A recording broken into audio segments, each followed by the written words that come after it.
starter, Florenciano Nano de Castro. And the race is on. Flying Eyes. Fast to begin. Reyes Gold from the outside. Tabaco. Kay Maki rushing up in between runners. Primera Clase.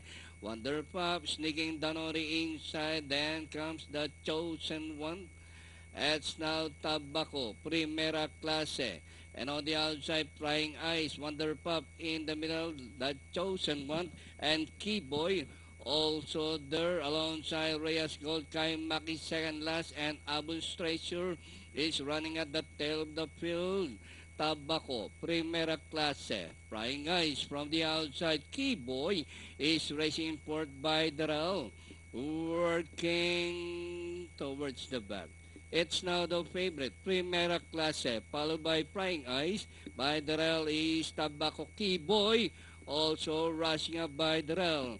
Two runners fighting out for the lead, Keyboy. Primera Clase, Flying Eyes from the outside. And Tabaco is racing forward by a length and a half. Rounding the far turn, Keyboy by half a length. Primera Clase is running in second. Flying Eyes is racing in third. Rising up is Reyes Gold. Wonder Pop Danoni inside.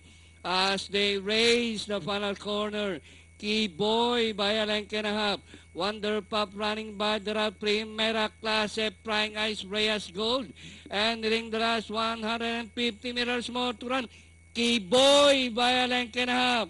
Wonder Pop by the Flying Eyes, Reyes Gold. Keyboy, Reyes Gold from the outside, and Wonder Pop. And finally, it's going to be Keyboy, Reyes Gold, Wonder Pop, Flying Eyes, and Primera Clase for your Fanta Effect.